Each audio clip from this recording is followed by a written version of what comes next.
Hey, what's up guys, and welcome back to the channel. And today we're getting into 2 hours of some terrifying Reddit threads. And oh boy, you guys better buckle up because these are some of the most horrifying, sad, and just downright disturbing Reddit threads I have ever read.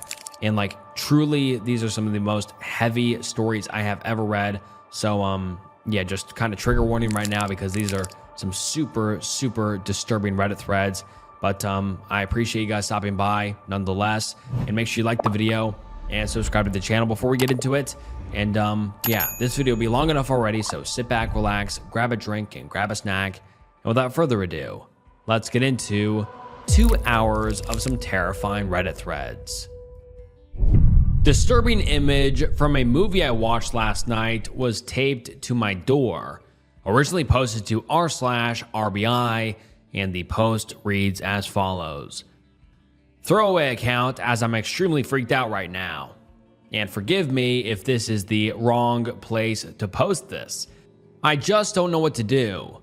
Last night I watched the new horror movie Hokum. My living room has large windows. You can see my TV from the street. And I'm on the second floor of a small 4-unit building in a major city, but on a quiet side street. The movie was creepy. Whatever. Went to bed, woke up, carried on, but I work from home, so I didn't leave my apartment today. Tonight, I went out into the hallway to get a package, and this was taped outside my door. And the OP links a picture, and let's check it out. And oh, hell no. That is genuinely horrifying. I have goosebumps all over right now. This is my first time seeing this image. I like briefly skimmed through the story beforehand, but oh my God. Tonight I went out to the hallway to get a package and that was taped outside their door. A creepy ass image. Dude, if I went outside of my apartment and that was taped on my door, I don't even know what I would do.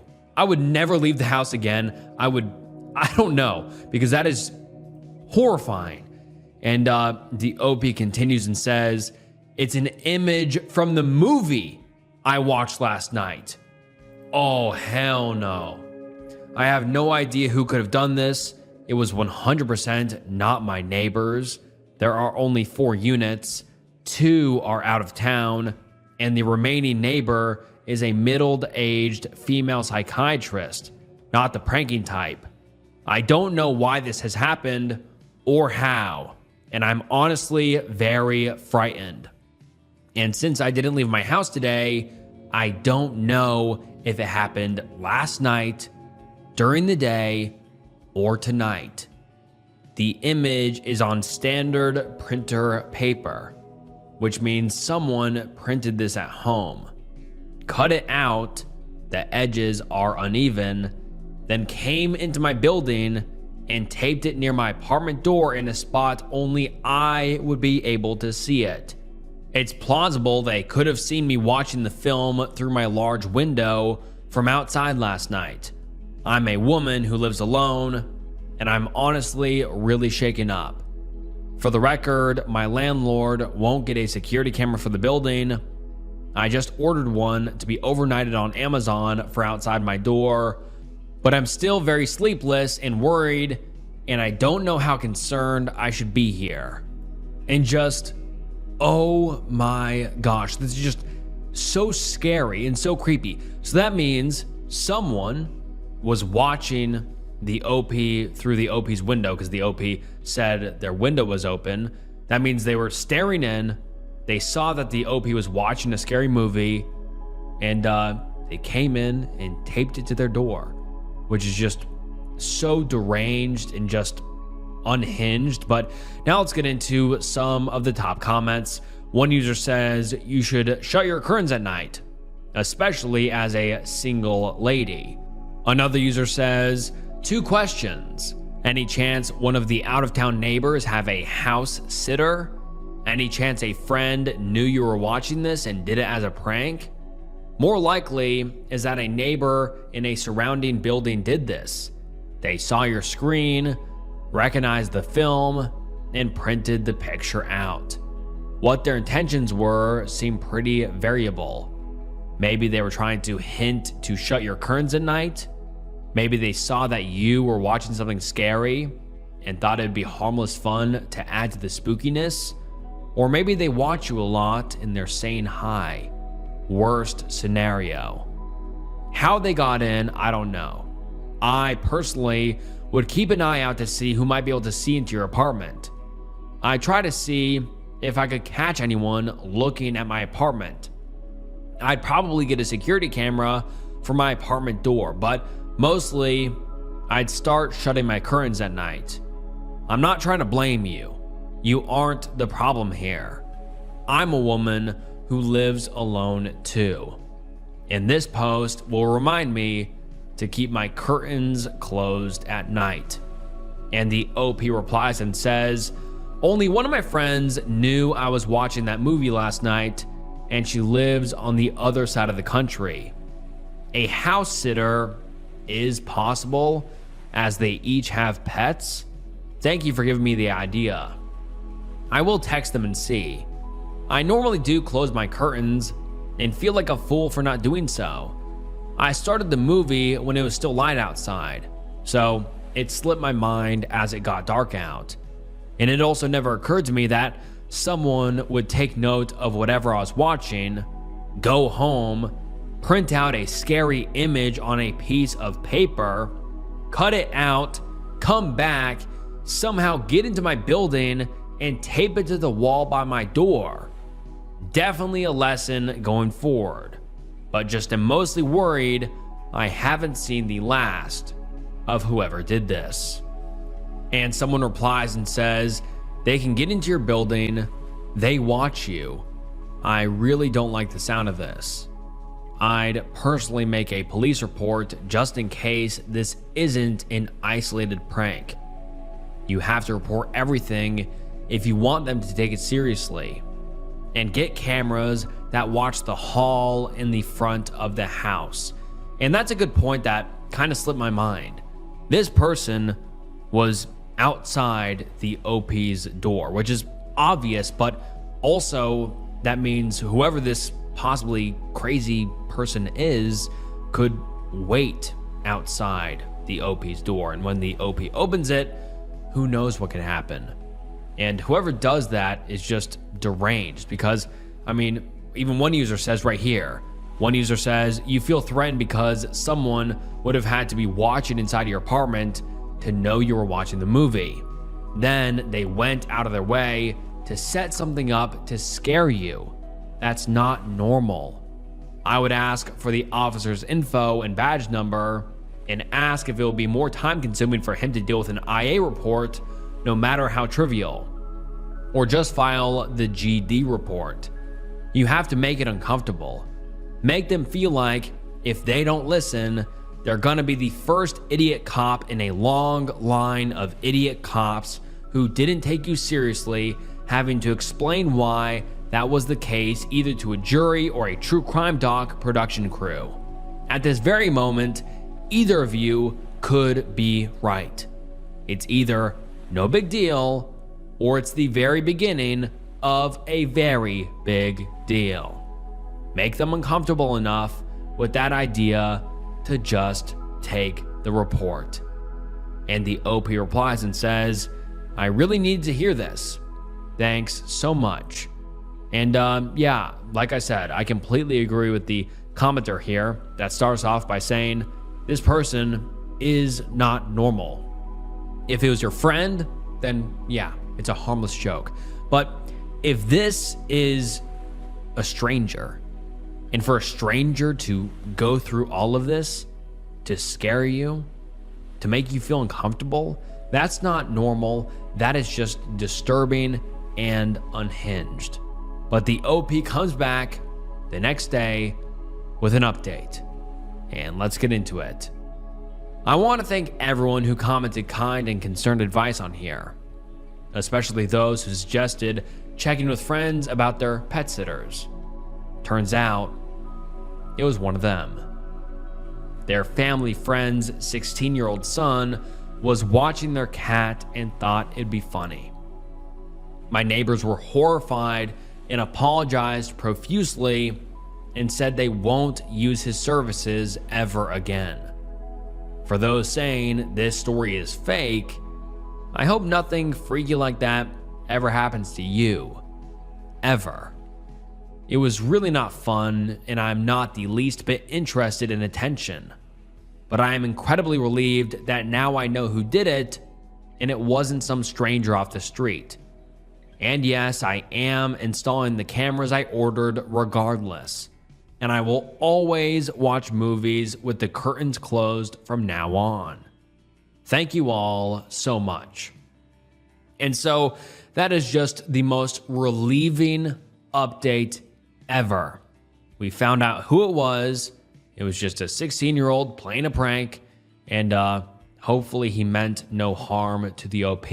But I mean, looking back to the first post, it makes sense why I overreacted, why other people overreacted and said it wasn't just a prank, because, I mean, let's imagine the worst case. The worst case could be horrific. If someone's crazy enough off the street to print off an image and come inside. But it turned out it was just a prank, even though it is still disturbing. I mean, that's a really messed up prank to do, just someone you don't know. But that is the best case scenario, but still very creepy nonetheless. You know, one thing I've noticed is that a lot of people have ideas for businesses they want to start, but they never actually do it. Maybe it's a clothing brand, maybe it's a coffee company, maybe it's a weird little side hustle you thought of at 2 a.m. and wrote down in your notes app. The problem isn't usually the idea, it's everything that comes after it. That's why I love Shopify. If you've been sitting on a business idea, Shopify makes it easy to actually turn it into something real. Everything you need to start selling is already there from day one. And when that first customer finally shows up, Shopify checkout helps more people actually complete their purchase. Returning customers can even check out with their saved information, making the whole process ridiculously simple. The best part is that Shopify handles all the technical stuff. So instead of spending your time figuring out websites and payment systems, you can focus on growing your business and building something people actually want. Shopify powers millions of businesses around the world, from huge brands to people just getting started in their bedrooms. With Shopify, nothing stands between your idea and a real business. So go make it one. Start your free trial at shopify.com/snook. Again, that's shopify.com/snook. And once again, that's shopify.com/snook. And now, let's get back into it. OP is trapped in Sudan at the start of the ongoing civil war. The OP's first post is titled, "I'm scared and I'm about to die." And the post reads as follows. A civil war just started in Sudan right now. I woke up at 9 a.m. to bomb sounds and screams. They told everyone to take shelter and stay home. Every time I refresh my feed, I see more and more people die, and I'm growing more fearful of what's coming next. There's tanks that are the size of a whale roaming outside. Aircraft and military helicopters shooting in the air. The clouds are all dark red and black. The airport is completely destroyed, and so many planes have been hijacked and bombed. Right now, I'm laying at the floor because I live right behind the airport. The war zone is facing my house. They cut off our electricity, and the fighting is still going strong, and I fear for mine and my parents' life. We took our passports and a couple of warm clothes just in case we need to flee. I fear for mine and my parents' life too. I'm scared because there's only two choices. Either I stay in Sudan and wait for death to come around, or become an immigrant and start living an undignified life. This is heartbreaking. The building behind us got hit, and it's only a matter of time before we get hit too. And it kills me that there's no hope because both sides are rotten and both of the sides are corrupted. No stores are open, and we started to ration our food so that it doesn't run out. I pray that Allah protects us. And now let's get into some of the top comments. One user says, I'd Google plants in your area and see if they're edible. If there's a house close to you that has a well, I'd go stay there. Hide in basements. Put important things in jars, close them properly. Put them in plastic bags and then bury them. If you can find flour, buy as much as you can. It lasts a lot and it'll soon cost a lot. Keep cash. Keep a lot of it. You will need it to pay soldiers to let you live and to buy something to eat. If you can find plastic buckets, you can surround a room with it and put your important things in that room. Also put buckets of water everywhere near windows. If they want to burn the house, the water will help against the fire. If they come to your house and demand you open the door, it's best to open it. Otherwise, they'll think you're hiding something. If you can flee, do flee. Don't expect the country you go to love you. They'll look down on you. But work hard and stay humble until you can create a safe future for yourself. P.S. Take pictures of all your documents and send them to your email and to the email of your family and/or friends living around. You might lose your documents. You can open your email from anywhere. Do it now. You might lose internet and electricity, ID, passports, school diplomas, medical documents, certificates, etc. Also look for land and ownership documents. You might need them after the war, in case someone seizes your property. If you can translate documents to English officially, do it. You might need them if you flee. And someone else says, your life is worth more than your pride. Escape if you can. And then the OP comes back a month later with the title, My parents asked me to learn how to clean and bury corpses.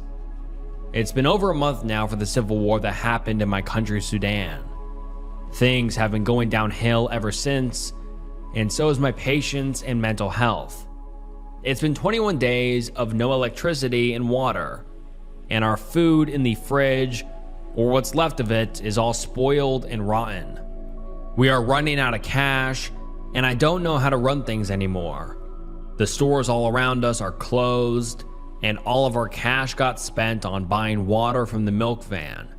We can't afford milk because it's way too expensive, and we need the cash for both my mother and dad's medicine. The RSF forces are robbing all the nearby houses, and it's only a matter of time before they reach ours. I can't imagine my mother getting R-worded or my dad getting shot. And there are only 10 hospitals in the country, and they only treat the military forces and announce the dead civilians. I figured we have to flee to the States, but I fear we might get killed on the way. And with no income, and my dad being 80, and my mom being 50 and weak, it's up to my 19-year-old ass to hit the streets and find a job, but no one is hiring. Not even a maid or a babysitter. And I never imagined that one day I'll go from being a medical student to a panhandler in the streets. Yesterday, it was 2 a.m. when a bomb hit the airport, and it lit up the whole sky and shook the house and broke all our window doors, kitchen utensils, and ornaments. My mother sat down and talked to me about her will, and if she dies, she wants things to go according to her will, and that I should learn how to do Guaz al-Mayit. I apologize if I mispronounced that. As I'm writing this, tears are stinging my eyes, and her words keep circling my head, and I just want to do something drastic and relieve myself from all of this. But my parents have no one but me to support them, and I would do anything for them, and I would sacrifice everything for them, even if it cost my happiness and well-being. I pray that Allah helps us and protects us all. Edit 1. I would like to thank everyone for their kind words and attention. It meant so much to me and my family. I appreciate everyone's prayers and concerns. I would also like to point out that I am in no means looking for financial support. I just needed to vent and talk about my situation, and it certainly made me feel better. I can't and won't accept any money from anyone, and I want to thank you again for the lovely gesture. For those of you who are asking about my gender, I am a cis female. For those who have been asking about how I got a charged phone and internet, we have solar power charges and a data SIM, which I use to order meds online, watch the news, talk to friends and relatives, and use the flashlight. And now let's get into some of the top comments. One user says, "My friend in Sudan has fled to the south. He said in Singa, everything is quiet and there's enough food. I know the trip can be dangerous. Maybe talk to others to see if you can join another family making the trip. Good luck. P.S. If you make the trip, don't take any documents that identifies you as a medical student. I hear they might try to recruit you at the checkpoints to treat their wounded. Keep the documents somewhere safe." And another user says, "As someone who lived through the same thing during war in Bosnia, your words resonate with me more than others. It's like you described my childhood. With addition, that shell landed on my grandma's house. We've been shot at from the hills. I could hear bullets hitting the metal fence. My parents were from mixed marriage, so it was much more difficult to stay sane, as if the time came that someone went for my mother just because she was a different nationality and my father protected her. He would be killed too and called a traitor. Guy who taught me fishing was blown up with C4. The family where I got my first bike was found dead. Dad survived bomb attack. Neighbor across the street was bombed 4 times. Windows on my room were full of shrapnel holes, and shrapnels being stuck between double glass window. Been there. Didn't have electricity, no hot water, no food, no gas, no tobacco, no sweets. I can give you only one advice. Run for your life. Try to get out of the country. The situation might be okay for now, but with each day you are risking getting killed or stormed by an enemy. In war, things go from I am sleeping in my bed to I am running for my life pretty fast. I didn't feel the weight of war back then because I was just a kid. We didn't stop playing when the sirens alarmed, but now I feel the weight of it. If I knew back then what I know now, I would have packed my bags and left. Forgot the house, forget the land, forget everything. It's not worth dying for. Sell your stuff. Pay someone to take you guys out. I lost everything but still managed to stand on my feet, to find home, to overcome addiction. But when you lose life, no more managing anything. It's over. Consider that you were stuck there with animals. That's what people in war are. Even worse.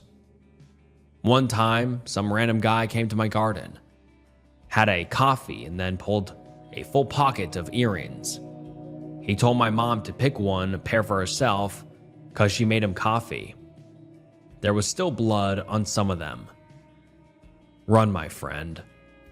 And then the OP doesn't give us an update for about a month, but when the OP comes back, the update is horrifying. The title of the update is probably gonna be my last post ever, but if I die. Hi everyone. Most of you know me as Pickle Nut Juice and some as 3A Jor, but my real name is, and I'm gonna blank out and blur their real name for privacy's sake, and it reads as follows. I'm a 19-year-old female. I have been venting extensively on Reddit ever since the civil war in Sudan started. I want to start off by thanking everyone who gave me their prayers, support, and love. It meant a lot to me, and I will never forget how random strangers on the internet stood by me more than my actual friends. So, truth be told, there has been ups and downs, but God has been watching over us and making sure our bellies are stuffed and our bodies wrapped in warm blankets. And I couldn't be more grateful for what we have right now.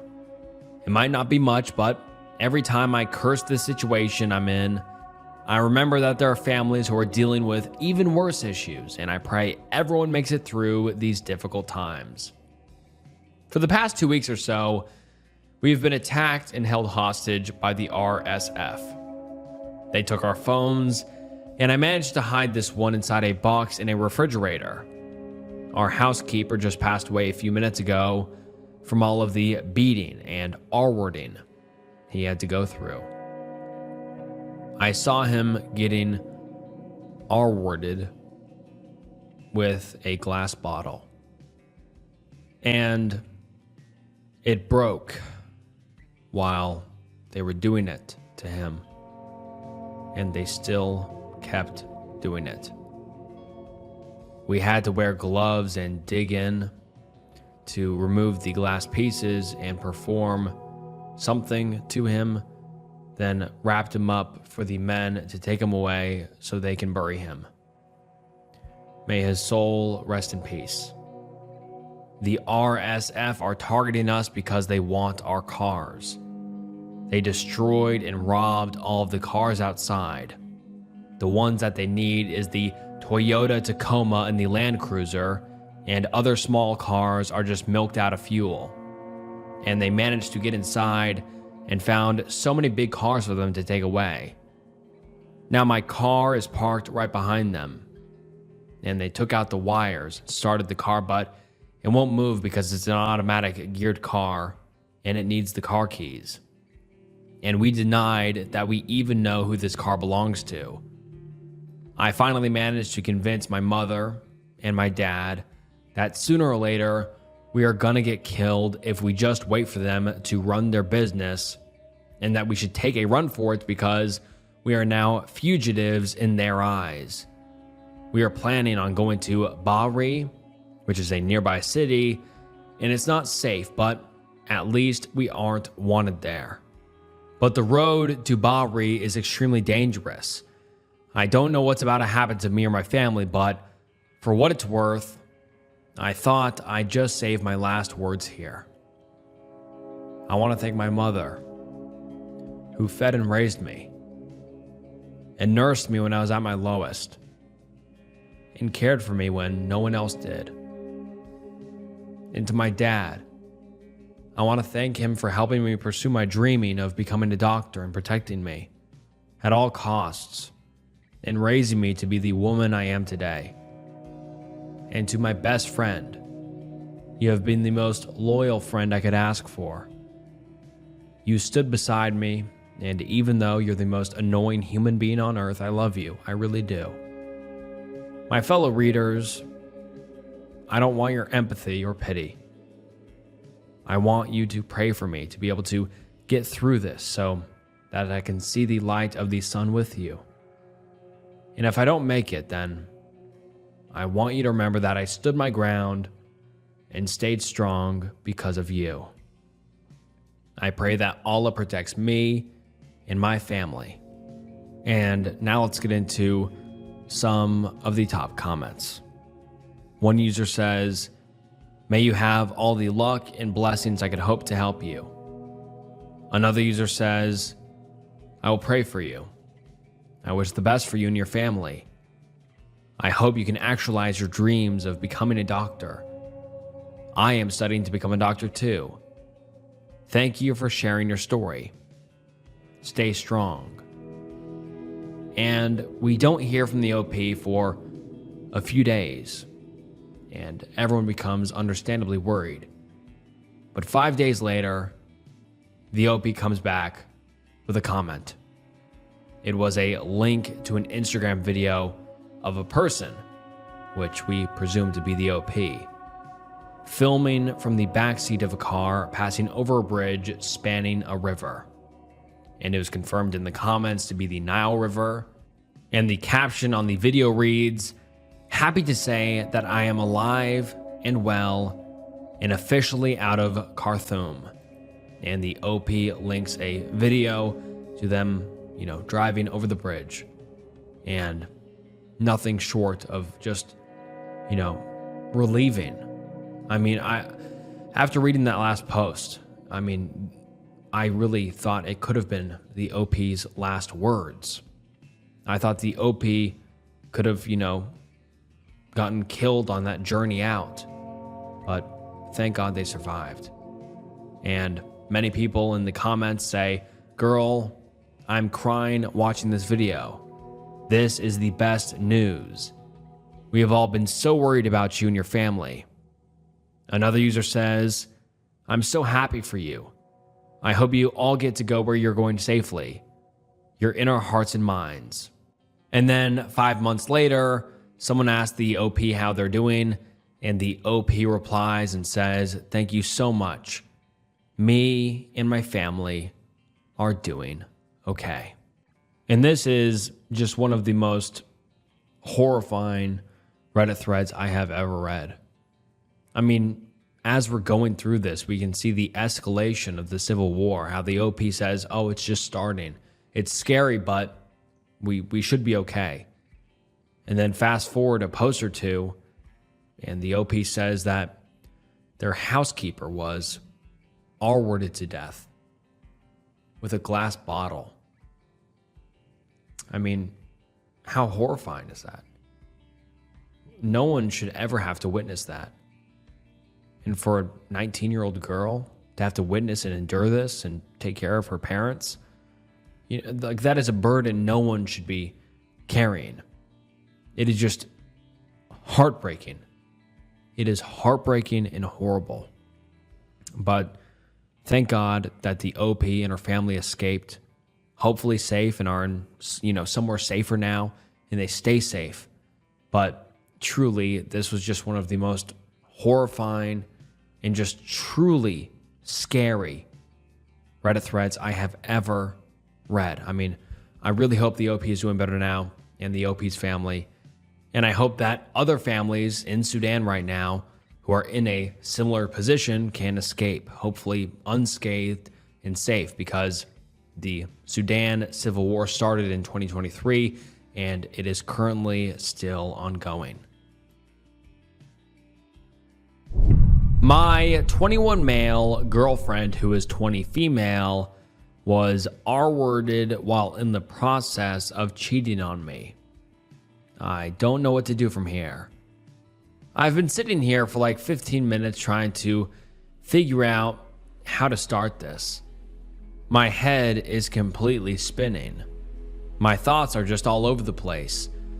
I guess with some backstory. I've been dating Sarah, not using real names, for just under 2 years now. She has a close friend, John, who she's known since she was a child. I never liked him. He was always a little creepy, blatantly flirted with Sarah for the entirety of our relationship and made occasional passes that I was not comfortable with. So, cut to like 2 weeks back.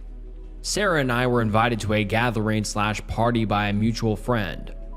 I had a workshop for work that night, so I couldn't attend, and with current circumstances, I was never going to be inclined to go anyways. I didn't want Sarah to go either, but she was very adamant, and I guess I didn't want an argument, so I said fine. We ended up running into John later that day, and he mentioned the same party and asked us if we had been invited as well. My girlfriend told him she was going, but I wasn't, and he got this weird smile on his face. And he said something along the lines of, "If you're going, I guess I have to go too." Just something about his smile and the way he really said it rubbed me the wrong way. Plus, I didn't want to be possessive, but the idea of both of them together all night at a party did not sit well with me. After we got back to our apartment, I told her, a bit more firmly this time, that I'm not comfortable with her going to a party especially with him there. She told me I was overreacting and shut down the conversation after that. I'm sure most of you can figure out where this is going. I went to the workshop and she went to the party. It got to be like 2 a.m. and she hadn't gotten home nor was answering my calls. Naturally, I was incredibly worried. About an hour later, one of her friends called me and told me she was found unconscious at the party and driven to the hospital. She was R-worded by John. After spending 2 days, including that night at the hospital, and talking with police, I took her home. She told me John had drugged her and dragged her upstairs where it happened in one of the bedrooms. The house the party was at is very large. She was an absolute mess. She didn't want to go outside. She wasn't eating, had terrible nightmares. I did everything I could to comfort her through this process.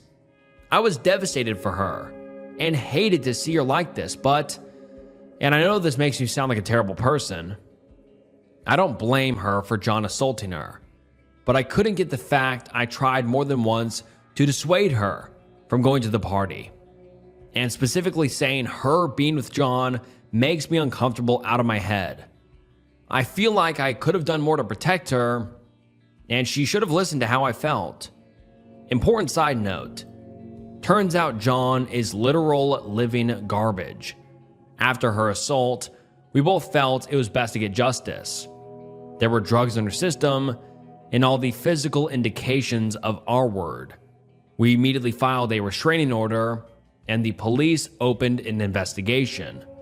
Within the span on a week after news had gotten around, 2 other girls came forward with similar encounters with John.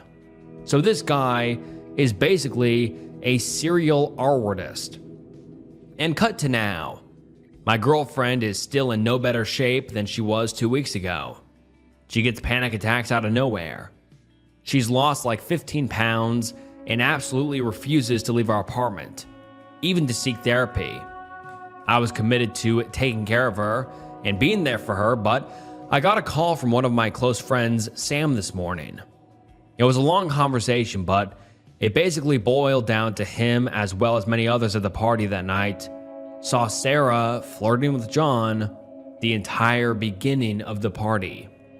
According to him and people he had been talking to, she was at the very least matching, if not being the initiator in these exchanges with John. He also recounts that she wasn't blackout drunk or seemingly that out of it, and worst of all, many saw her holding John's hand taking John upstairs. At this point, I feel like I want to vomit. He told me he wanted the situation to cool down a bit before telling me, and was going to tell me after the party what happened, but with her being taken to the hospital under the circumstances, he didn't feel it was the right time. I decided to not assume anything and asked her about the specifics about what happened that night. She tried to tell me the same thing, that she was drugged and dragged to a bedroom, but when I told her what Sam had told me, the color completely drained from her face. She started to panic, and I did my best to calm her down, but it was at least 30 minutes before she could catch her breath to speak. She was sobbing, but she was coherent enough to understand and basically confessed to cheating on me. She said she was drunk and hadn't been out for so long and she wanted some adventure. She admitted she was the one that took John to the bedroom and wasn't dragged there against her will. She kept apologizing and saying it was a terrible mistake and that nothing else was a lie. He did R-word her. I believe the last part, as far as I can understand now. It was when they were in the bedroom fooling around when he slipped something into her or something like that. Then he forced himself onto her. I don't know what to do anymore. She was R-worded, but to me, the everything before that was her still intending to cheat and actively cheating on me. I am devastated, and I don't even want to look at her right now. I left the apartment and am currently at Sam's house. I don't know anything anymore. She lost her job to the pandemic. I pay rent for the apartment where her name isn't on the lease and groceries. She's become completely emotionally dependent on me the past few weeks. If I did break up with her, she would have nowhere to go. And as much as I resent her, I don't want something terrible happening to her. Please help. I need advice, and I don't know what to do. Edit. There's been a lot of responses in a short time, so I thought it would be best to address some things here. First off, I've been made aware that 2 posts of somewhat similar situations have been posted to the sub in the past 2 weeks or so. I don't know what I could post here to prove this is true without exposing my privacy, so I'm sorry, but all I can do is give you my word. I'm just here looking for advice. I don't think this is something someone should be fantasizing about for a karma farm. It's completely upended my life. Second thing is people questioning Sarah's account of the events. I didn't include every detail because I'm trying to get my thoughts out, but her story matches the other 2 women who came forward in terms of the pattern of John's behavior. The 2 other women were also initially in a consensual environment before he drugged them and did something. From what they've said, and posted, a large part of the reason they didn't come forward was because it started as consensual and they thought that would make them not be believed. I also don't want to get too graphic, but the nature of Sarah's assault was very violent and not something most anybody would consent to. That may be why he drugs them first as well. She had and still has traces of large bruises around her neck and other parts of her body, as well as scratches and gashes. I don't really doubt at all she was indeed assaulted. The drug found in her system was K. While Sarah did enjoy partying, she never did anything harder than weed. Third, Sarah has been living abroad for school since starting college. Her parents have been made aware of the situation, but coming from a very religious background, while concerned for her well-being, aren't exactly being supportive, nor have been put in the effort to come see her. She never had many close friends for as long as I've known her, other than John. I don't know where she would go if I told her she can't stay at my apartment. And now let's get into some of the top comments. One user says, OP, I'm so very sorry that you're going through this. A very similar thing happened to my friend in college. Almost eerily similar. And at the time, the police told my friend that it's actually relatively common. Without getting too graphic, some drugs can be administered physically without, say, slipping it into someone's drink. My friend was being flirty. They went to hook up and the guy drugged her. Another friend that was with her called me, panicked because she couldn't find her.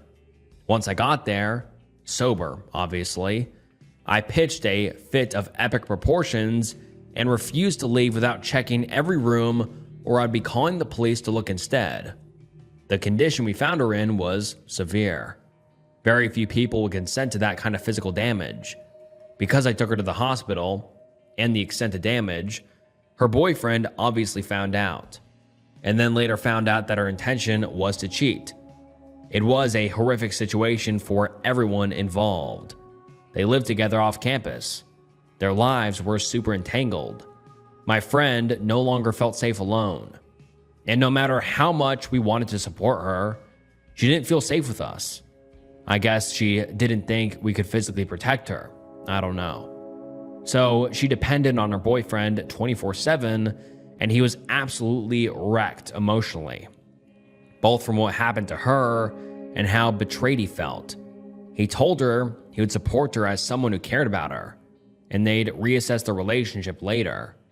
It took almost 6 months before she returned to school, and in the end, they didn't stay together. Only you know what you can handle, OP. It's obvious that you care about this girl. 2 weeks is just a tiny flash of time when dealing with the aftermath of this kind of violent assault. I suggest finding her a therapist who will do Zoom appointments. As much as you resent what she initiated, she will literally never forgive herself for putting herself in this position in the first place, and she no doubt feels fathoms of shame and guilt already. If you can allow her to stay with you for a few weeks of therapy at least, that's wonderful. Perhaps look into victims' benefits where you are located. They should pay for therapy at a minimum. In California, we have victim witness. Also look into hooking her up with a victim's advocate. Honestly, your girlfriend may not even be in an emotional state to make any decisions on how to move out if that's what you need. A victim advocate can help her. If you can bear it, just be there. Be kind and give her a bit of time to recover before you give her the boot. She's not entitled to anything from you, but you sound like a good person. Try to be her friend for a while if nothing else. It sounds like she literally has no one else. Hugs. And someone else says, wow, I think you need to step away from this relationship. At the very least, she did lie and cheat on you. No matter how it ended, she did lie and cheat. I'm terribly sorry for how it ended for her, and I'm sorry she got hurt. There is never an excuse to do that to anyone. So I can't even imagine what she is going through. That isn't an excuse to cheat and lie though. And someone replies and says, agreed. OP should likely end this since she fully admits to intending to cheat. Although it is terrible what happened afterwards, it doesn't discount what she did before.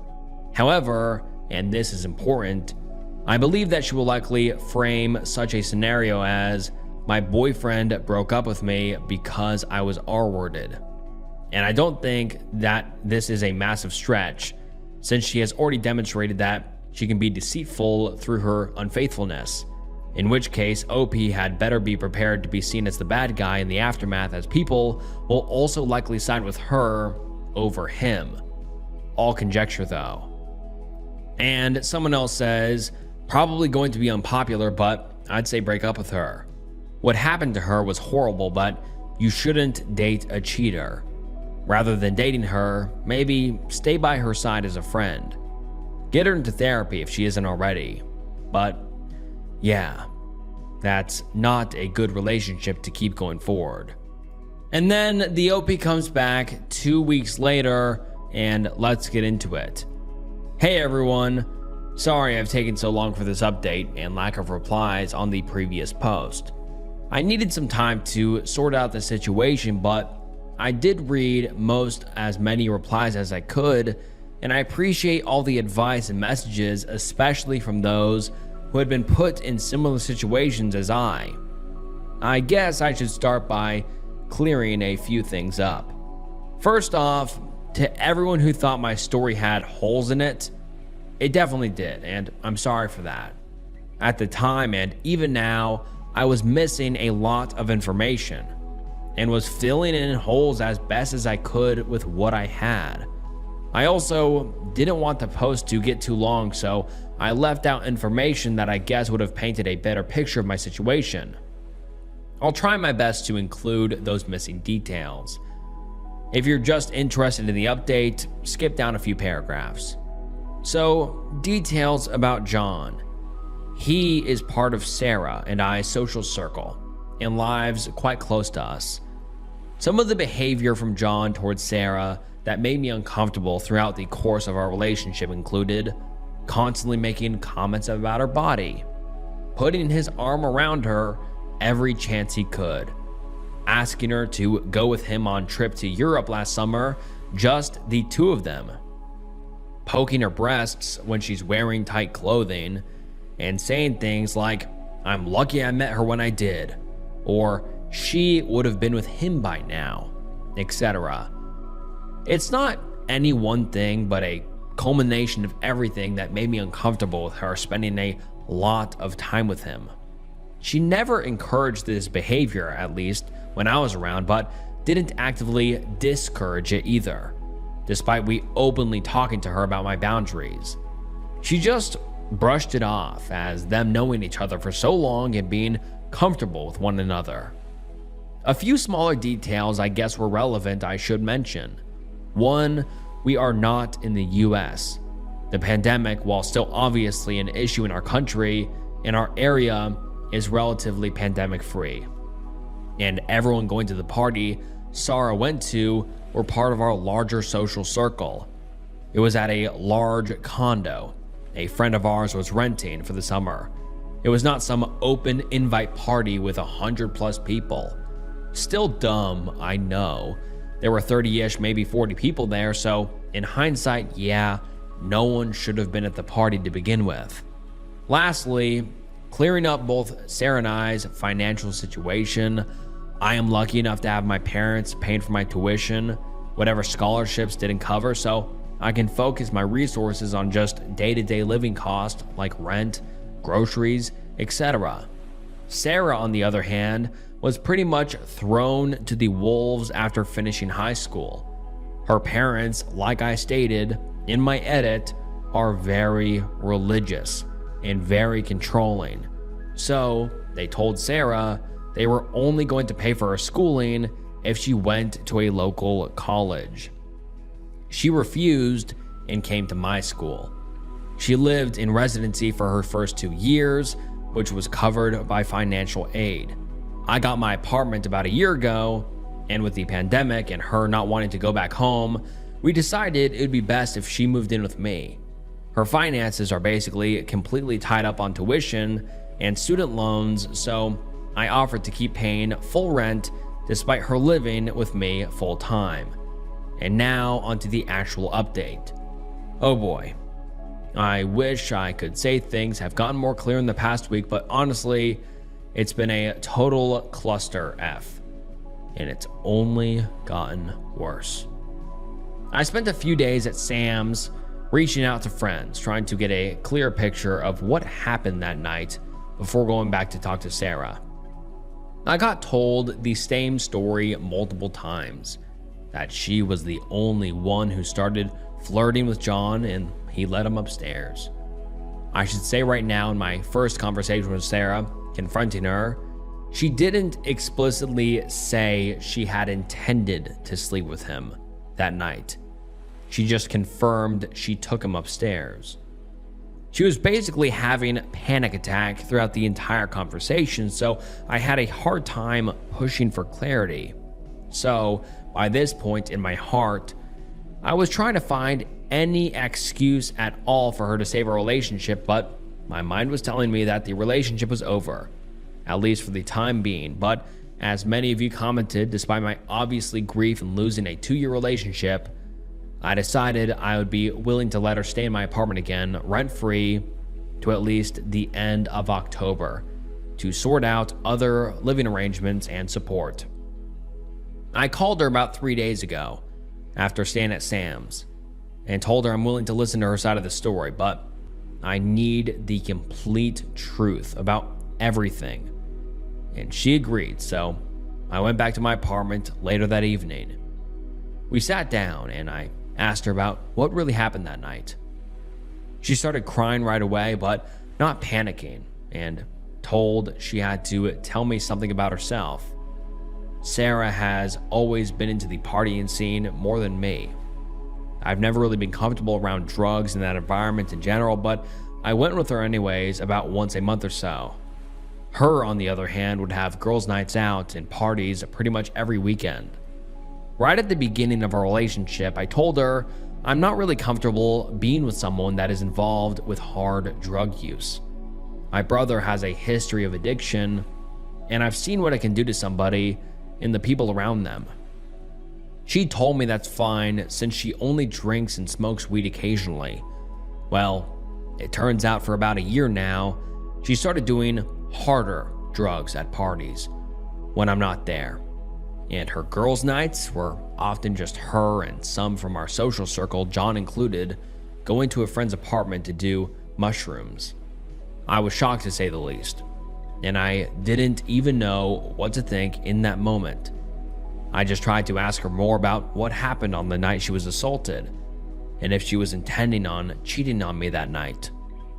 She comes clean and tells me she did lead John upstairs, but swears she wasn't trying to sleep with him, but wanted drugs. He told her it was booger sugar, but obviously it was not. Since only F, I can't say the drug, but F, it's the notorious drug that makes people lean over, and alcohol showed up in her system at the hospital. She told me he immediately started to kind of come towards her, and she tried to fight him off, but eventually she was too drugged out to fight back. After consoling her for a while, I asked her what her relationship with John was really like before, and if they did anything together before what happened that night. She admitted that they had made out a few times before, around Christmas last year, but promised it didn't go any further than that. She was begging me to forgive her and that she needs me in her life. That she was just in a rebellious phase because of her upbringing. I didn't know what to believe anymore, and still don't, to be honest. I just was completely overwhelmed by everything. So I told her I needed to clear my head and left again. Sam was nice enough to let me stay at his place again. I talked to some of my friends she said she was doing drugs with, and they confirmed. I was pretty upset at them for hiding it from me, but they told me she basically forced them to keep it a secret from me.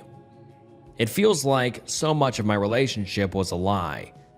She wasn't the person I thought she was, and she lied constantly for who knows how long. At this point, my mind is basically made up, so I call her and told her it's over, but she can stay at my apartment until the end of October, but only if she finds a therapist and gets help during that time. She basically lost it during the call, but my mind was made up, so I just said I'd be staying at Sam's for a while and hung up. I wish that was the last of the stuff that happened, but literally a day after that, I start getting spammed with hate messages and calls from friends, relatives, and people I don't even know. Turns out, she's posted all over social media about how I was breaking up with her because she was R-worded and was kicking her out and with nowhere to go in these pandemic times. She also wrote that I've been emotionally abusing her after her assault, victim blaming her, and stopping her from getting a therapist. I'm completely lost. I'm furious, heartbroken. I can't even describe all the emotions I felt. I called her again that night and told her she has 2 weeks to move out now, and I don't want to hear from her again. I had to spend the past week playing damage control, trying to clear my name on social media, calling friends and family. I was ostracized by coworkers, though luckily my boss was on my side. I was getting doxxed, death threats. My life basically fell apart. Sam, thank God, was completely understanding through all of this and said I could stay at his place until Sarah moved out. She's moving out on Friday, but I don't want to go back to that apartment anymore. I've had to cut out friends. My reputation is now in the garbage. I lost the first and only person I've ever loved. I don't know anymore. I low-key want to do something drastic, but I'll find a therapist sooner or later. I just feel numb to everything. I don't even know if I'm right or wrong in this situation anymore. I hope I haven't rambled on too much. I know this post is really long, but thank you, really, for everyone who showed support in the last post. It meant a lot. Edit. Someone's comment made me realize she was still lying to me the second time I talked to her. She changed her story about what she was drugged with, and I didn't even realize. I was not told by the hospital what she had in her system, and I'm not very knowledgeable on drugs in general. All that information I had came from Sarah. I don't even know if she was drugged against her will at this point anymore. God, I'm doubting everything now. This is not the person I thought she was. I don't even care. She's out of my life now. And now let's get into some of the top comments. Someone says, yo man, this whole situation is screwed up. But right now, you gotta worry about yourself and not the friends, the apartment, or even her. I know it sounds dumb, but those kind of thoughts can turn south really quick. Do you have a friend you can maybe crash with for a few days, or someone you can sit down and talk to? If not, feel free to reach out to me, man. Even if you just want to mess around, but no one should be alone after going through something like this. And the OP just replies and says, "Thanks, man. I have a good friend I can stay with for the time being. I really appreciate the offer. I'm still trying to put pieces back together at the moment. I'll reach out if I need." And someone else replies and says, "Dude, not to be callous, but you have bigger fish to fry. She publicly accused you of abuse. That can go south pretty quickly. You need to consult an attorney about combating the claims she's made against you, because those could lead to criminal charges. Generally speaking, a cease and desist letter from a lawyer should be enough to get her to take things off of social media and revoke the claims. Best of luck." And someone else says, "Oh my God.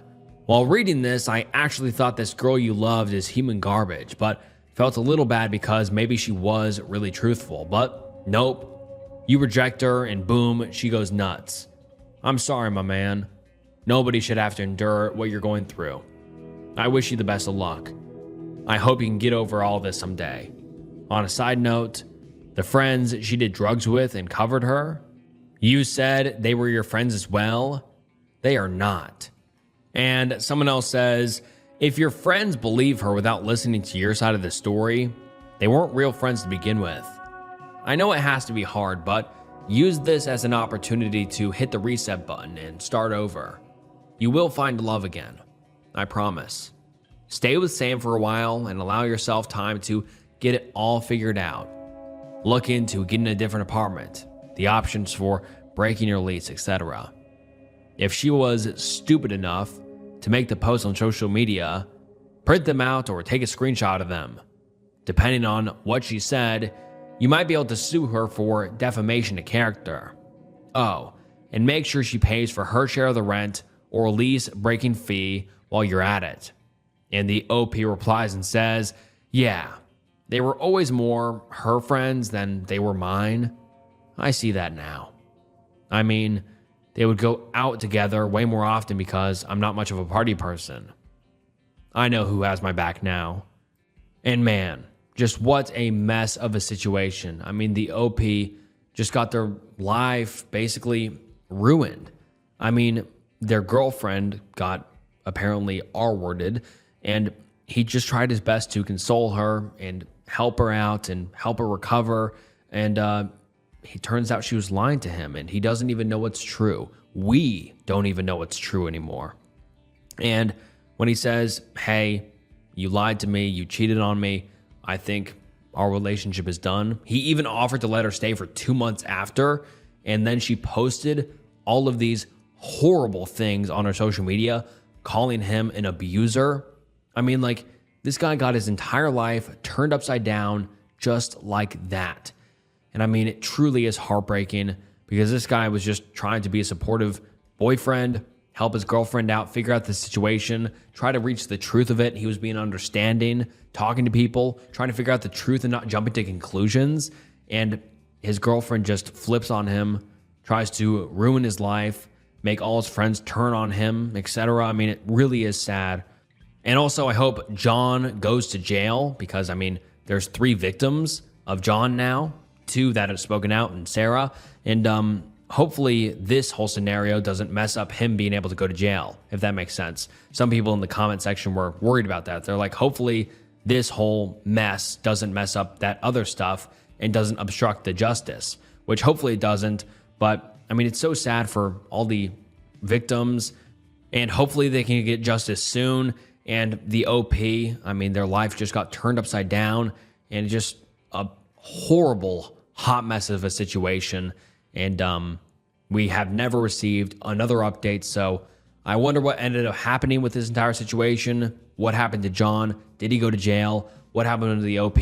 What happened with his ex-girlfriend, etc.? I mean, there's a lot of unanswered questions, but man, this was one hell of a Reddit thread. My 32 female boyfriend, who is 34 male, murdered several houseplants in the span of one afternoon, and is mad that I am sad about it. And trust me, guys, this one gets dark, but the post reads as follows. So I have a green thumb, and I've spent a lot of time, energy, and money on plants. One particular plant reproduces by creating little offshoots that grow off of it until they become mature and grow their own root systems. I've had this plant for many, many years and have been so happy to see it finally making little babies. This afternoon, my boyfriend ripped more than half the babies off of the plant and threw them in the dumpster outside. I just discovered this less than 20 minutes ago. The plant is mutilated since he ripped these things off, leaving large areas stripped of leaves and some vines that have no chance of recovery and will have to be cut off at the base. I looked through the trash for the baby plants to see if I could maybe save some of them, but they're gone. I just confronted him about this, and he sounded very annoyed and said, "I didn't know you have to wait so long for it to make more of those." I'm devastated that he killed all those baby plants and badly injured the adult plants. I feel so sad about it, but he doesn't seem to care and is just playing games. I'm furious that he mutilated a plant without asking or telling me, especially since he has no knowledge about plants at all. He claims he thought he was helping it. What should I do? And now let's get into some of the top comments. Someone says, "Please leave him. I too was in the same situation. He destroyed my houseplants, which I had spent hours on, by pouring bleach on them after a fight when I had left the apartment to get back at me. We are 24 female and 29 male. And I'm telling you right now that your man knew they were important to you, and this is a major red flag. My best advice would be to get out while you can, and before you're in a situation where it escalates to something other than your houseplants. Like it did for me literally 2 months after that incident, where I ended up with 17 stitches in my face, unable to work for 3 weeks, and almost $5,000 in medical debt for my ER visit. I understand you might care for him deeply, and it will be hard, but I'm worried that if you forgive him, you're sending the message that something like that is okay in the future.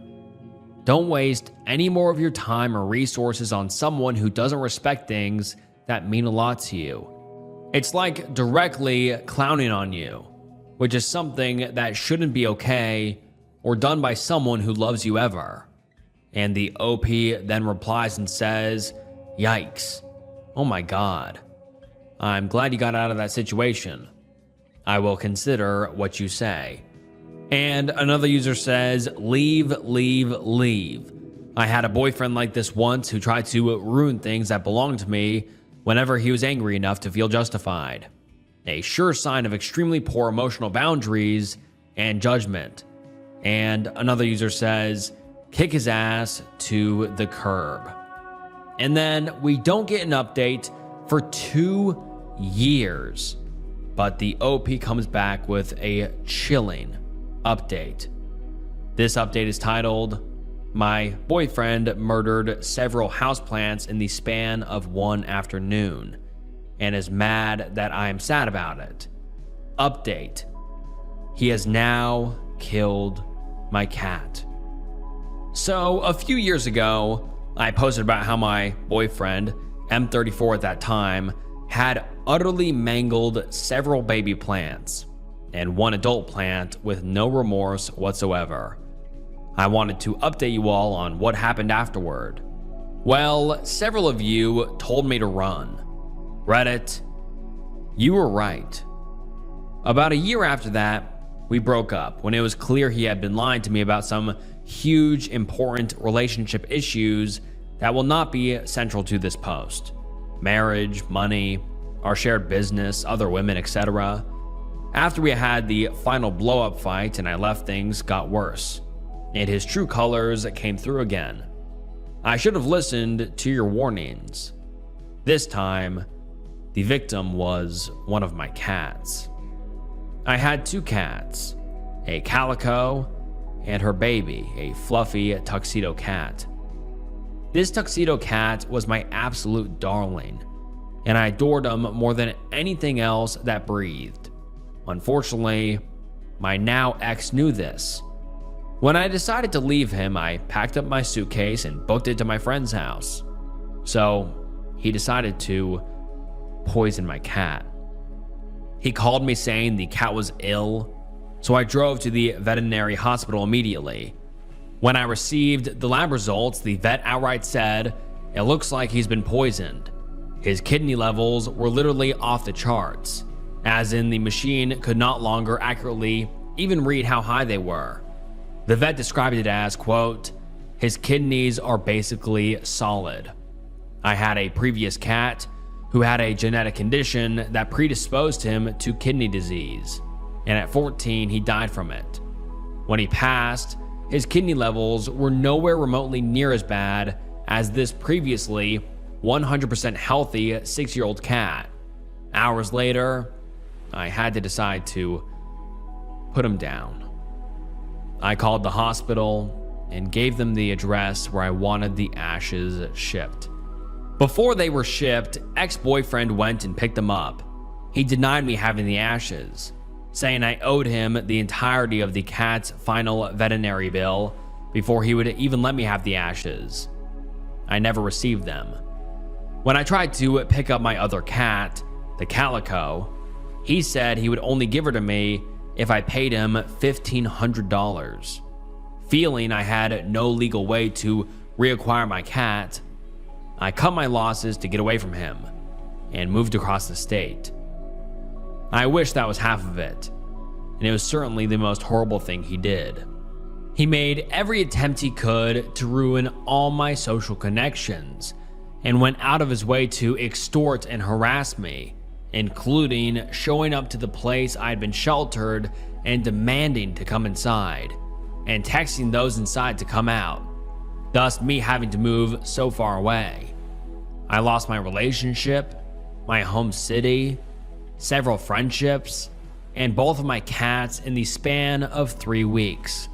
He harassed me, my now boyfriend, and several of my friends via text for well over a year. He is now blocked by nearly all of us. I post this as a warning for everyone who posts here with similar stories. Yes, Reddit is quick to jump to suggesting breakups, but when people tell you, yikes, OMG, huge red flag, etc., maybe they are right. Don't ignore the red flags like I did. I wish I'd left with my cats and run home to the other side of my state the same day he destroyed and killed my plants. I let myself think it was a one-off thing. Obviously, it wasn't. I'm still emotionally and financially recovering from this, and I can never bring back my cat or recover my other cat. The good news is I'm now doing way better.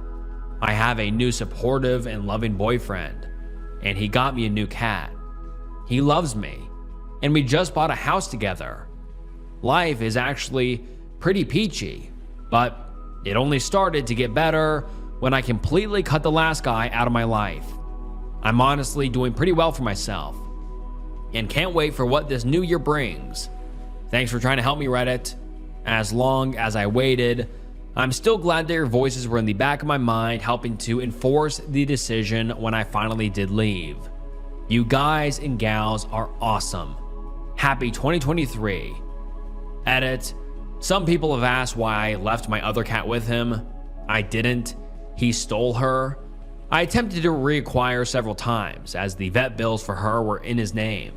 It is very hard to prove legally that she is my cat. I adopted her, cared for her, fed her every day, etc., but that doesn't hold up in court the way names on a vet bill will. From my limited understanding of property and pet law, I'm not a lawyer and could be wrong, and I'm open to that. He refused to give her to me, at first asking for money, and then simply refusing. A friend even offered to help me break in and get her. However, I am in a state where it is legal to shoot if you enter a person's property unannounced, and further, I'm not interested in breaking and entering charges, nor charges of pet theft. Believe me, I want her and fear for her every day.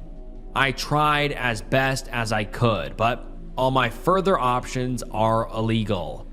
Suggestions for legal acquisition are welcome, but please, no more emails of disgust that I left her with him. Believe me, I already hurt over it. Edit number 2, also the question, why didn't I call the cops, is coming up. 100% because I was scared. Previous times I've called the cops have not been great interactions. Doesn't seem to matter to them what was happening before they showed up if the dude says everything is fine when they arrive. I just fled. Surely the statute of limitations for something like this has not passed. I'm not a legal expert and don't know anything about animal abuse laws. I've been focusing on getting to safety and going to therapy. Of course, I think what he did was illegal, but not everybody can just call the cops in every situation. This was scary, so I fled. I could get a lawyer to advise me in the future, and of course, I want justice for my cat. And now let's get into some of the top comments. One user says, wait, so within a year of leaving a horrifically abusive relationship, you get into a new relationship and bought a pet and house together? OP, please be careful. Hopefully this new guy is a dreamboat and it's fine and this is an overreaction, but that's not a lot of time being single to adjust to a healthy normal in the 2 years since your first post. It's very common for toxic men to date women who have just left unhealthy or abusive relationships because it's easy to swoop in and be the good guy just by being better than the abusive ex. And as long as they stay better than the ex, they can get away with being toxic in their own way.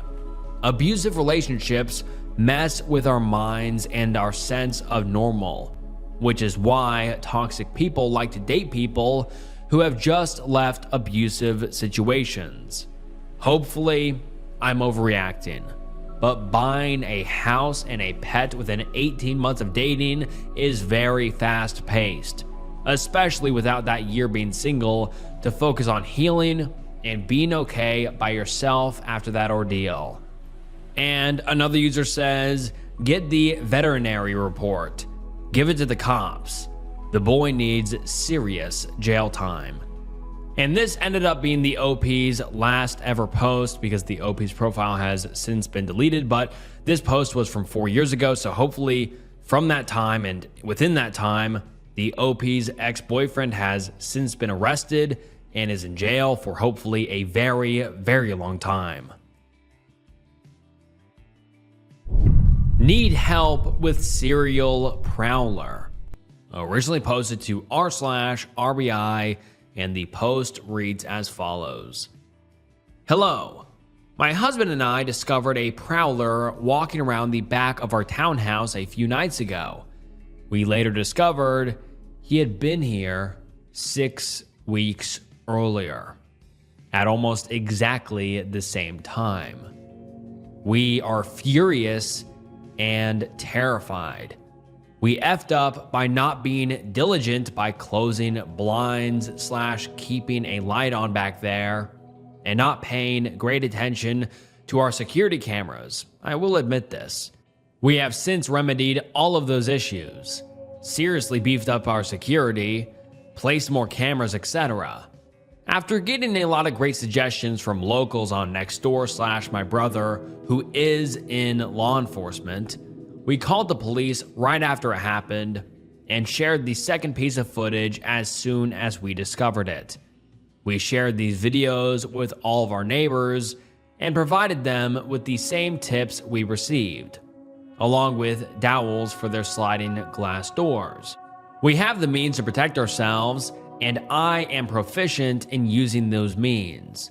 We cannot have dogs here, or I would have gotten one immediately. My fear is this: the police just accepted the footage, advised they will pay attention to the area, and advised us to keep calling when he comes back.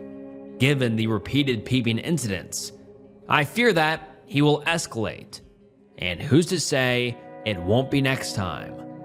I am terrified, and I would love any/all advice on how to navigate this or figure out who this is. So far, we have done the following: shared this footage with our apartment complex, police, neighbors, and next door. No one has recognized him yet. Shared our contact info with all neighbors and provided them with tools/help fortifying their own townhouses.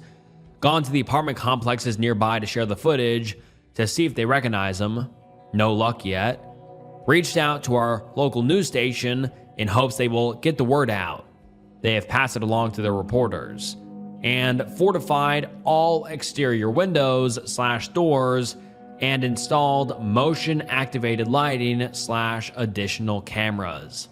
And then the OP gives 2 links to the footage, and let's react to it. This is my first time seeing it, and let's see it.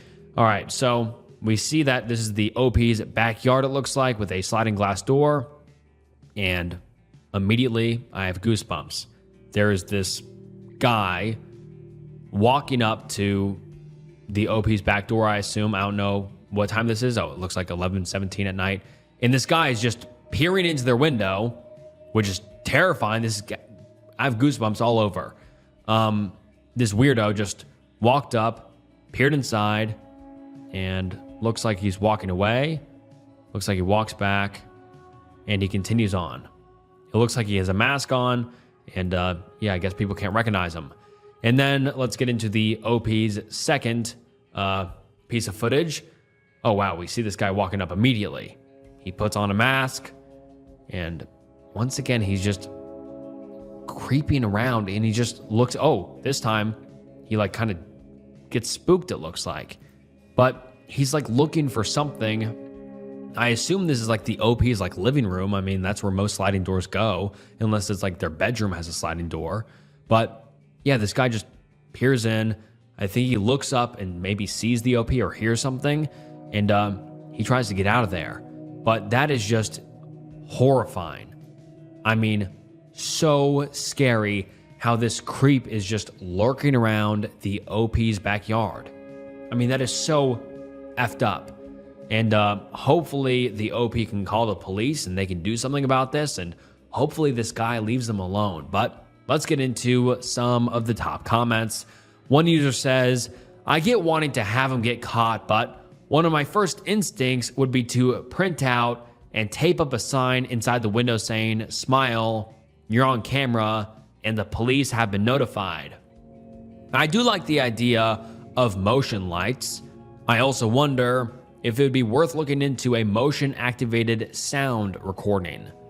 While you can't have dogs, what about an audio clip of a German Shepherd barking? Another user says, the fact that he masks up before peeking in is pretty disturbing. Luckily, I would think the motion lights would scare a guy like this off. He doesn't want to be seen. Stay safe. And someone else says, motion-activated lights. Creepers hate them and will usually run when they activate. He clearly knows about the cameras and thinks he's clever with the surgical mask. He also appears to be someone who would blend into a suburban environment, which makes him even creepier in my opinion. Seriously though, get the brightest motion-activated lights you can find. They're good for not only running off weirdos like this, but also alerting you and possibly even your neighbors immediately, giving you a much better chance of responding. He feels safe in the dark. Take it away from him. And someone else says, yeah, F that. Dude is thinking about breaking in. Hasn't seen a specific reason yet. Make changes ASAP. Bright motion sensor lights are a start. Lights on indoors and curtains I'd say are next. And God, that is just so terrifying. And unfortunately, you guys, I hate to have to say this, but the OP never gave us an update. So I don't know what ended up happening, but those footage clips are scary enough. And God, it's just so scary. And also for future kind of things like that I react to, if you'd like to see me with a camera and kind of a face cam of sorts, where I can have my own reaction while reading to these stories, if this video gets 10,000 likes, I'll start introducing myself and my face to these videos. I think it could be a cool addition. But yeah, anyways, back to kind of about the story. This story is so scary, and I really hope the OP stays safe, because who knows what this guy wants to do. Is he just a creeper that kind of gets off to peering into people's, living rooms or houses?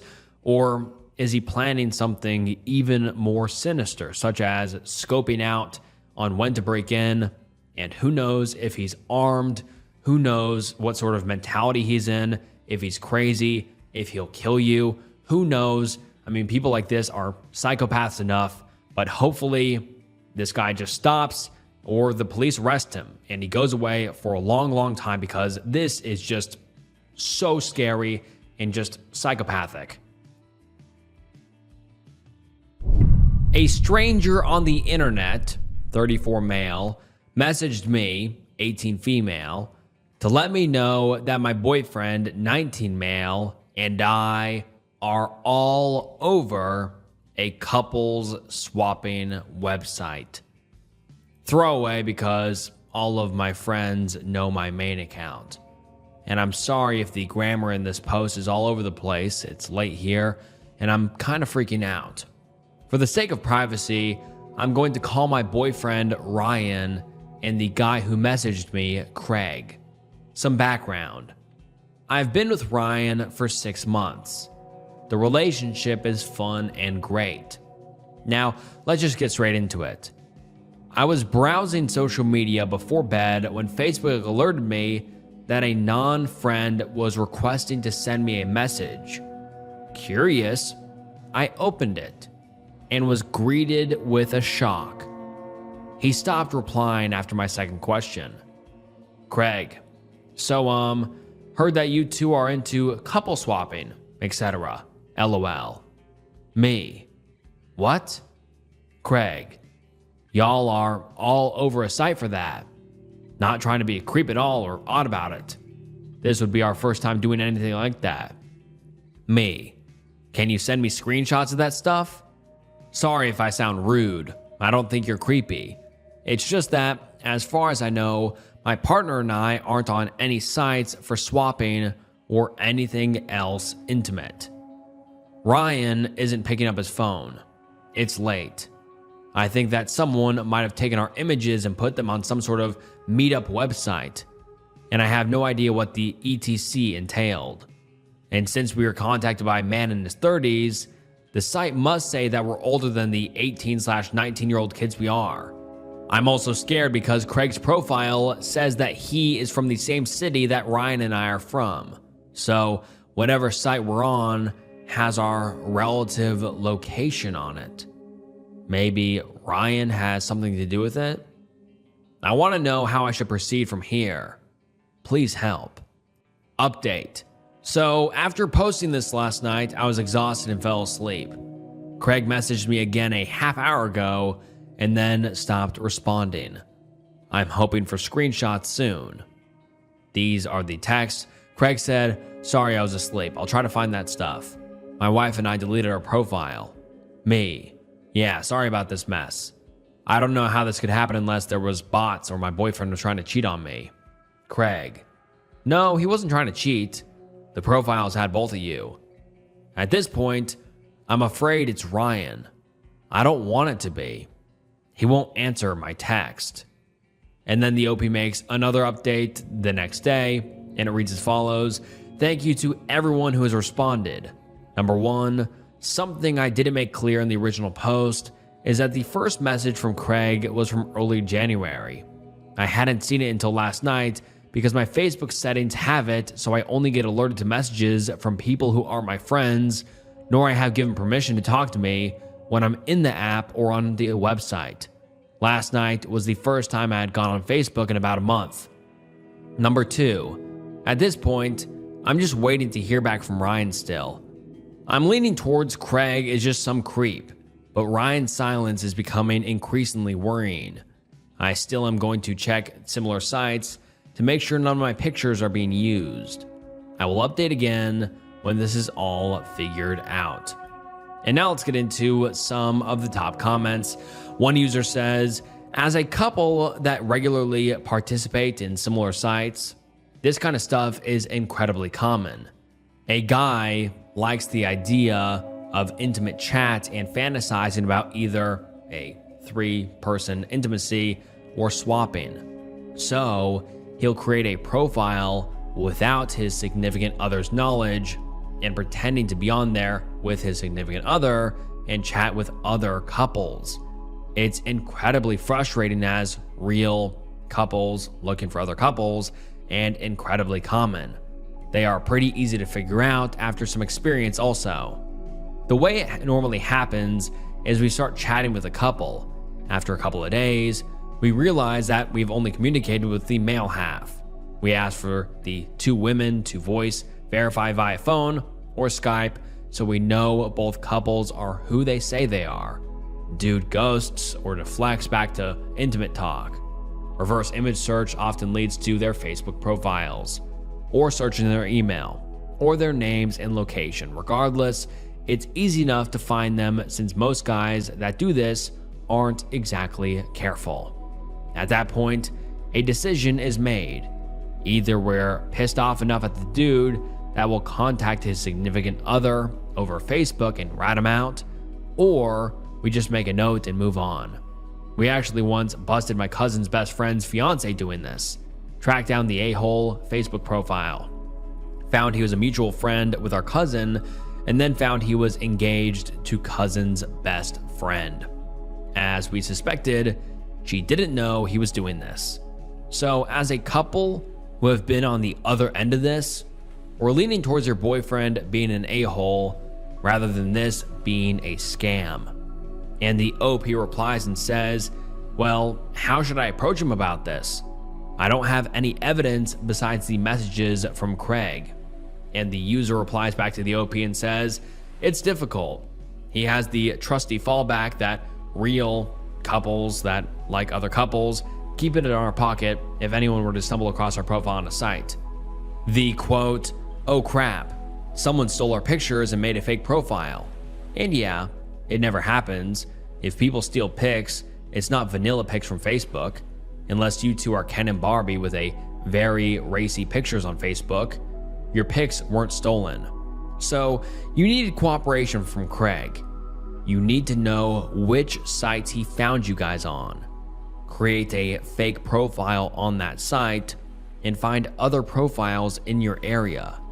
Chances are you will stumble across the suspended account. Also browse the ads on Craigslist and see if any of the pics or descriptions match you guys. But really, without Craig's help, there's nothing you can do besides snooping on internet history on all PCs and phones. Hopefully, Craig will cooperate. Couples are big on honesty and consent. It's what differentiates us from cheaters. So hopefully he'll give you the details out of a sense of morality. There is always the chance that this is an innocent mistake. Maybe he tracked down the wrong person by mistake. But honestly, we've lived this exact scenario 3 times in the past year alone. It's very, very common for men to catfish couples. When we were new in the lifestyle and didn't know any better, we even had a few, my wife can't make it tonight. Do you mind if it's just the 3 of us? Attempts. And then the OP replies and says, yeah, none of my pictures on Facebook even show my body in any capacity, only my face. And then the user replies back and says, without evidence, all you can do is tell your boyfriend what happened and gauge his response. Without assistance from Craig, you have nothing to go on.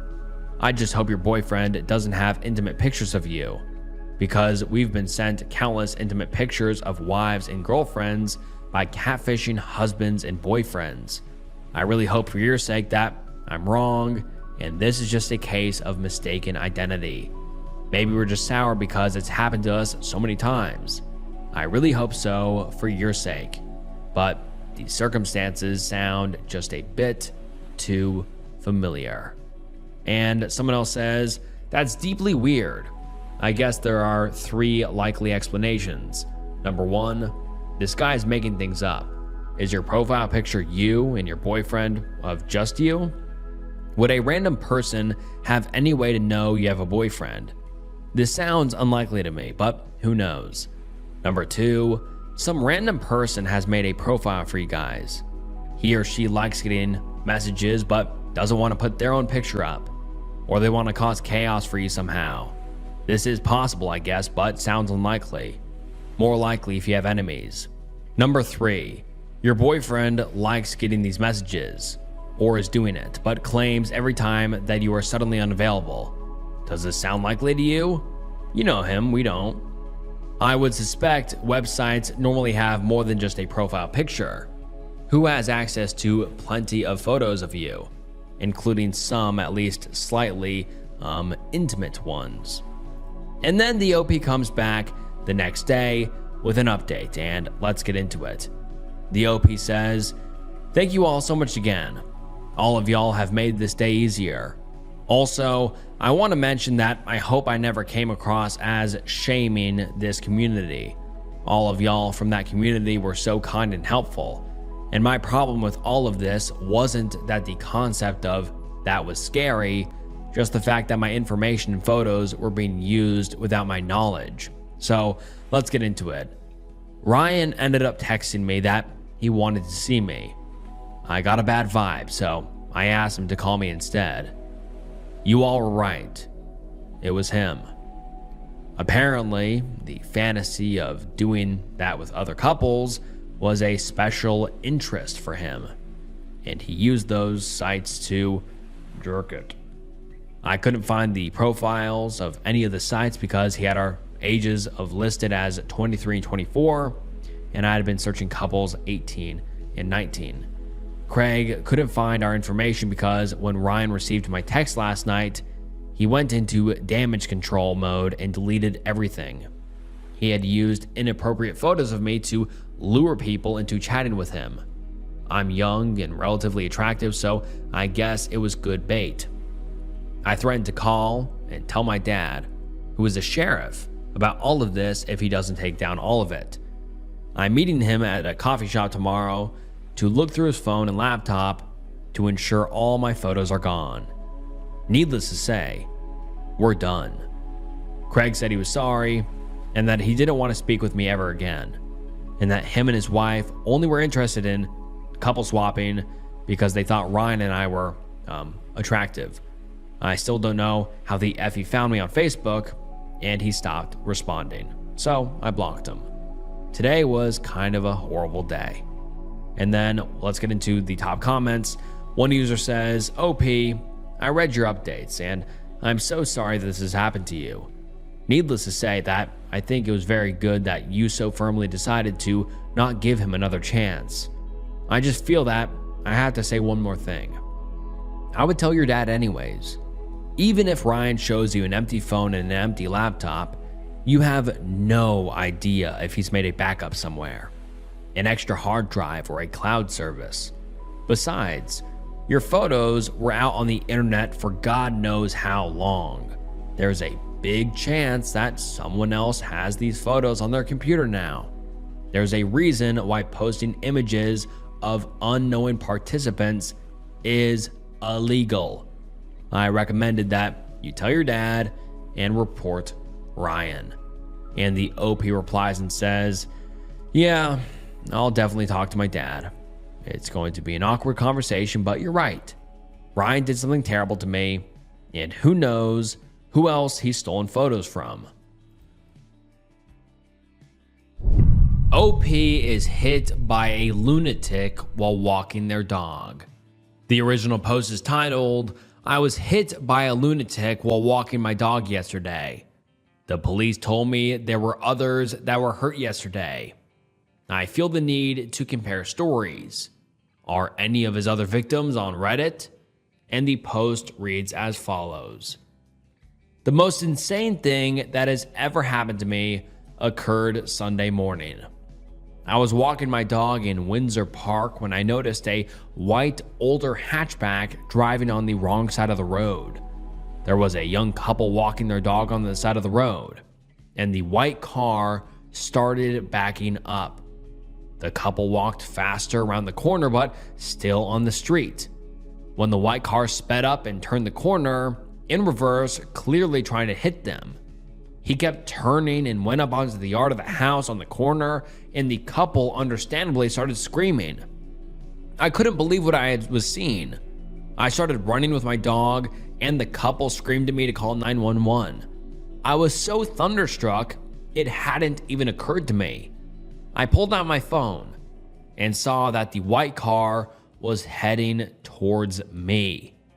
I ran through my neighbor's yards with my dog, and the white car multiple times went over the curb and into a yard and then pulled away.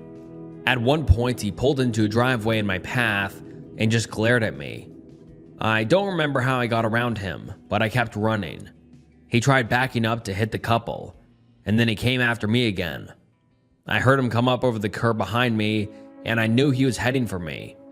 I made it almost to my neighbor's door, about 15 feet away, when he struck me from behind and sent me flying. That asshole ran over my dog's leg, and my dog started screaming. I'm on the ground on my back, and I told myself, "Get up, he's going to kill you." I grabbed my glasses and shoes and pulled my limping dog into the carport. And during that time, the white car just drove off. Riding this feels unreal. The police arrested him not long after he hit me, and they told me he had had a spree that morning and others were hurt. I went to the ER to make sure I wasn't seriously hurt. Thankfully, I wasn't. And the nurses told me the perpetrator had been in the ER earlier and was now in jail. They also told me that there were several other people in the ER that he had hurt. They couldn't tell me how many or what happened to them, of course. I would like to communicate with the others if they are open to it. I think I need to know the whole story, as if somehow that will help me make sense of what happened. Are any of you others on Reddit? And no commenters that responded were involved, but let's get into some of the other comments. One user says, "How the hell is this not on local news?" And the OP says, "To be honest, I hope this post gets an investigation by the local news. The police officer told me they would likely not be informing me of any other details, and that I probably just read about it in the Statesman." And another user says, "Lucky you escaped. Wishing you a speedy recovery. Is the dog okay?" And the OP replies and says, "Thanks. Yes, the vet said his leg is bruised but not broken." And another user says, "The driver needs to catch some assault with a deadly weapon charge. Maybe even some attempted murder just for kicks. People like this don't need to be in public." And then the OP gives us an update a whole year later. And let's get into it. It reads, "It's now been a year, as of Sunday, since I and others were attacked. So I thought I would update everyone on what happened. After I posted my story, I was interviewed by 2 detectives from Austin PD. It was interesting being inside APD headquarters because it's dimly lit and very quiet in the hallways and interview rooms. I'm assuming it's because the detectives and officers are often in emotionally intense situations and the quiet and dark environment is the least stimulating for them. The detectives told me there were 6 other victims and they were interviewing us in descending order of severity. I was the 3rd, I think they interviewed. They recorded my statement about what happened and said they'd already had the suspect in a lineup and he had been identified by several other victims. They said he'd already been charged with 2 counts of aggravated assault with a deadly weapon. When I asked the detectives why he wasn't being charged with attempted murder, and they said aggravated assault doesn't require proof of motive and is a little easier to prove in court. Then a day or two later, I think one of the local TV stations did a story and posted a photo of the perpetrator. That was the first time I'd seen a photo of him, and I recognized him immediately. I was glad my memory of him had been so clear. He had a shaved head with tattoos of what looks like snakes all over his scalp. He looked really frightening in the photo. And I remember one of the officers, I think, telling me he had a gun in the car. One random thing I remembered was the song that was playing in his car when he was attacking me.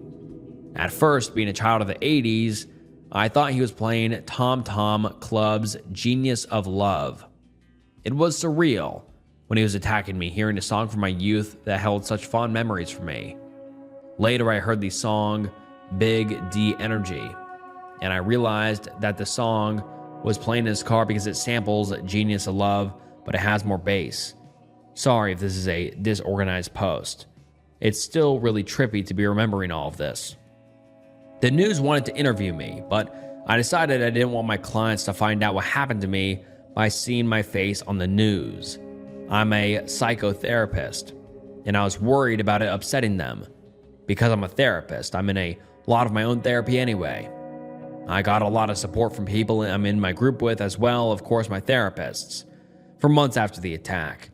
I avoided walking my dog, who is fine by the way, although he gets a little skittish when we walk on our own block. Finally, I admitted myself that I have PTSD, and being trained in EMDR, I knew EMDR would be very helpful. It took a while, but as of the past few months, I can walk my dog in my neighborhood and feel fine.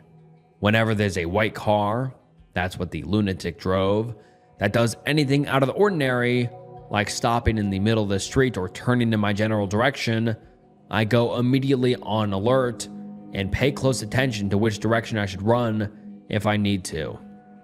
I wouldn't say I'm afraid necessarily, but I am now keenly aware that when you walk on the street, you could get hit by a car. I'm okay with being on alert that way. I had been in touch with the young couple that the lunatic had first tried to attack on my street. They are lovely people who, sadly for me, moved out of the neighborhood. I've not spoken to any of the other victims. The DA's office did tell me last fall, I think September, that one of the victims was still having medical issues as a result of the attack. I really hope that person has made a complete recovery. The DA's office has been really great. They have kept me updated with the case. Last fall, they called me to tell me that the perpetrator has been found incompetent to stand trial. I really had mixed feelings about that. As a mental health professional, I had wondered if mental illness had been a part of the mix as to why we'd all been attacked. I do have some compassion for him because he looks like he's had a hard life. As a victim, I was pretty angry and afraid that he would somehow get off without being punished. The DA's office told me he would be held in a secure medical facility where they would try to help him recover from whatever was going on with him so that he would become competent to stand trial. Then this February, there was a competency hearing and he was found competent. That's all I know for now. I rarely ever post anything on Reddit, so I didn't know what to expect from my first post. I was really touched by all of the kind expressions of concern from so many people. Of the many comments and questions I received, there was not one inappropriate or unkind comment. It really meant a lot to me to receive such an outpouring of support. I want to thank the Reddit community for being so awesome. I'm exhausted from just living and working. And trust me, this one gets heartbreaking. This is just a vent. How the hell am I supposed to do this? I get up every day to work, to do things, to talk to my colleagues, even though I don't want to. I'm exhausted. These things suck the living energy out of me. They trigger me to a point of no return. I can't trust my manager either. How are people around me not aware that almost all jobs are toxic? Like, how do they do this? I'm trying all I can just to get by, to make money to live. When am I supposed to relax and actually live though? The system is literally rigged against me. I can't leave my job because I need money to live. Before you say, just get a new job then. Please realize I would most likely just get another office job that would also suck. The interview process in itself is also triggering AF. I don't want to go through it again. I don't have a support network that would have my back if I lost my job either. So I try my best every day, but it's so hard. I'm anxious all the time to the point where I forget to eat and drink and have migraines. I am so burnt out from living and working. How the hell am I supposed to heal when I can't? If I stop working, there will be a gap on my resume and employers may not hire me, LMAO. Who even came up with this system? I feel like a traumatized slave. And then 5 days later, the OP makes a post titled, "Today, I found out my migraines, dizziness, problem with focus, double vision, and pain in the back of my skull were actually a brain tumor." They found out today while doing an MRI scan. After it was over, I was relieved at how smoothly it went. But then they suddenly called me shortly after to ask me to come back. You can imagine I was freaking out and shaking, and unfortunately, the worst came to be true. The doctor showed me the tumor at the base of my brain, affecting coordination, vision, some numbness in the left side of my body, muscle weakness causing headaches and nausea, every symptom explained. I was in such shock I broke down I could barely speak. He walked with me to the ER where an emergency neurosurgeon would come see me shortly. They did so many tests and took a lot of blood plus injected stuff directly into my veins. I have like 7 more holes in my body now. Anyway, they've given me some pills that have made me calmer so I'm not freaking out as much, but I can't really sleep because I'm still afraid. May I add, I'm only 30 years old. Right now, I am particularly afraid of losing my eyesight and basically not waking up after the surgery. I literally cannot grasp the potential that I may not wake up. One last thing I'm afraid of is the tumor potentially being cancerous. What the hell would I do then? Cerebellum is the part of the brain that is affected if you're interested. They also said most of the tumor is like fluid. Edit. I should have specified. The tumor is preventing brain fluids from moving down to my spinal cord. Since they can't do that, they just stayed there pressing on other parts of the brain. If anyone is interested in more warning signs, the ones I've been having, just ask. And if you have any tips how I can manage this freaking anxiety about not surviving this, please tell me. Friends tell me these surgeries are performed a lot, so I need not to be afraid. I don't know if they're lying to me. And then 2 weeks later, the OP comes back with an update, which reads as follows. I can't believe I'm writing this, but here I am. I'm told the MRI after the surgery went well. I'm still waiting for biopsy though, so I'm super tense. I'm so worried. So worried. But I can handle it somehow, no? This is your sign to get tested if you haven't already. Currently, my sister is taking care of me. My brother is literally in Denmark with my parents gone. I wish I didn't have to be sick. Some of you called me brave or gave other helpful advice. I really appreciate it. In the next few days, they'll be removing my surgery, whatever. Scars or scabs, I don't know what they're called, but they're at the back of my head. I also will have to schedule an MRI appointment. I'm so scared, you all. I'll be honest with you. I'm just 30. I don't want to be gone yet.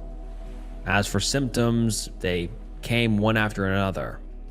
First dizziness, then migraines, and you know how they can get. Later on, ringing in my ears, not being able to focus. Never everything at once. What have I done wrong? And then the OP comes back a month later with an update titled, Got laid off after 8 years, and told I had a brain tumor within the same week. It didn't matter that I had an operation and was fighting for my life in the hospital. To my company and the HR rep, I am just a number. They said the decision to let me go was irreversible. I was already going through so much pain, but they literally didn't care. I'm so upset over this. I'm so worried about what will happen to me in the future too. A part of me wants revenge. I'm only 30. And then the OP comes back a week later, and it reads as follows. Hi guys, first of all, thank you all for your support. It really made all the difference for me and still does.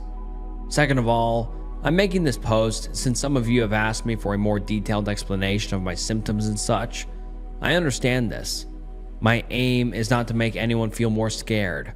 However, like a neurosurgeon said to me, 49 out of 50 people with my symptoms do not have a tumor in their brain. I'm not sure why I won the lottery and became that 1 out of 50 with symptoms that actually had a finding on their MRI, but no one has an answer to that, I guess. Hopefully, you'll be able to find what you need in what I assume will be a longer post. What actually happened to me? I started showing symptoms one by one around the beginning of December 22nd. Visited my general doctor, not very concerned at this point. Visited one neurologist in March 23, who wasn't very nice to me. She prescribed B6 vitamin, more painkillers, and muscle relievers, believing what I was having were migraines, but it was better to check. I went to the ER after the last migraine in May 23rd, was told migraines were pretty common, and that no specialist would come look at me since my condition wasn't bad enough. I went for one MRI a couple of days later, in May 23rd. They called me back because they had found a tumor in my cerebellum, preventing a cerebrospinal fluid from flowing further to my body. Suddenly, my condition was life-threatening, so a neurologist and neurosurgeon came. They kept me in the hospital and operated after 4 days for 9 hours. In that same week, around 4 days prior, I also got the news that I was being laid off after 8 years, by the way, but I guess that is a post for another time. So what actually were my symptoms? Dizziness, especially at night. I mainly felt it at the back of my head, but also everywhere in my skull. I would wake up at 3 a.m. because my head was spinning. I would also some pain in my back of my head or at the top of this point. The pain was just kind of relentless, but usually manageable with painkillers. I had something similar before, so I didn't give it much thought. Head pressure. This one I felt mostly when I tensed my muscles in some way. Think exercise or when going to the toilet. Thinking back to it, this was something I had never experienced before, yet I had no experience with tumors. So I just thought that was normal or something else. It was like all the tension from my body gathered in my head, causing me to feel right there. Headaches and 3 migraines in total. I had pain in the back of my head, where the neck and the head meet, which I thought was the result of stress and anxiety. As for the migraines, which was why I joined this sub, on one occasion I couldn't see peripherally for a while after visiting my office, so I thought it was the lights there that triggered it. With another one, I felt weakness in my muscles, especially my left leg, which felt hard to control for a while. These plus pain preceded the actual migraines, which I can't even compare to a regular headache. They hurt so much, even though I took painkillers. I just thought I was developing migraines with an aura. Throbbing pain in the back of my head. I've mentioned this before. Let's say I was talking to my colleagues, for example. That was enough stress to make me feel throbbing pain in the back of my head, literally the location of the tumor. Like I said, I would also feel it at night, or once when I was out with people that made me feel stressed. I thought it was stress or a bad posture, and then it would eventually stop. Nausea and vomiting. I actually vomited around 2 to 3 times during those 5 or so months. They tell you that people who have a brain tumor vomit all the time and also have seizures, that their symptoms are really, really bad all the time. That didn't feel like the case for me personally, but maybe they were talking about different cases. When I had one migraine at night, I remember I vomited. It also happened one morning when I felt nauseous. The vomiting, not the migraine. Other than that, no vomiting. Just a general feeling of nausea, especially in the morning. Double vision. So this one developed as one of my last symptoms. A few weeks before my MRI, I started seeing double, especially if something was further away from me. I normally wear glasses, so I thought, wait, maybe this comes with age and this is normal? Yeah, no. It was actually caused by the brain tumor. I also found it a bit challenging to walk since I didn't see well and got dizzy. This was days before the MRI. Things like getting up too fast would also make me feel pain in my head. I also remember I felt some sharp pain in the front of my head on a few occasions, forehead and temple area. People thought I had a sinus infection back then. That's it. If I remember anything else, I'll edit it in. I also remember feeling like my manager didn't really believe me back then, which was infuriating. Thinking back to it, should I have known? I had no idea. I was not the kind of person to think of the worst case scenario when it came to health.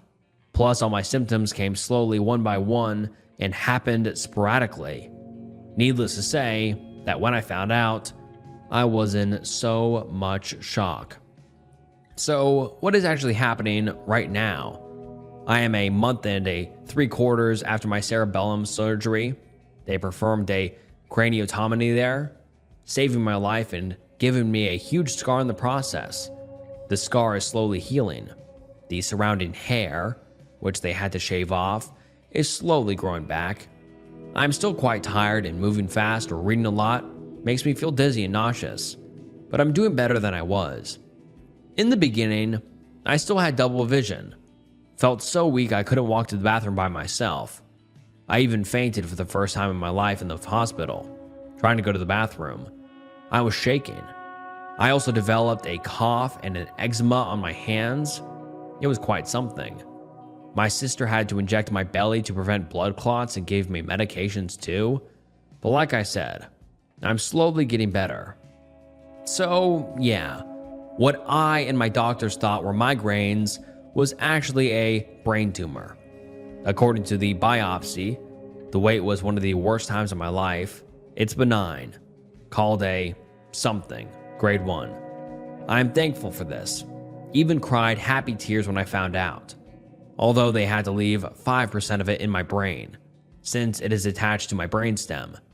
I have no idea what to expect, but the options are monitoring or something like chemotherapy or radiotherapy. Yeah, and of course, I will have to go for MRIs for the rest of my life. I don't know how I feel about this. To be honest, I'm terrified. I also found out that one of my lymph nodes on my neck is swollen. I have no idea if this is because of the operation, because of the fluid is now flowing downwards, or something else. Frankly, this experience has given me so much health anxiety that I do think about the worst case scenario, i.e. cancer or death, with almost every symptom I have. Again, I feel scared. I think that is normal to some extent. One thing that no one talks about is the impact of the hospital stay and the operation on one's mental health. I was very, very depressed in the beginning. I genuinely didn't want to continue. Since my situation felt so hopeless, it still feels pretty bad. I cried so much, felt very embarrassed and guilty somehow. I had pretty bad dreams, which I thought were real.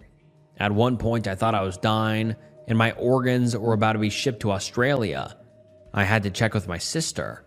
I've recently made an appointment to go see a psychologist to tell them everything, what I've been through, what I saw there. I want to process this trauma eventually, since this was all way too much to take in for one person.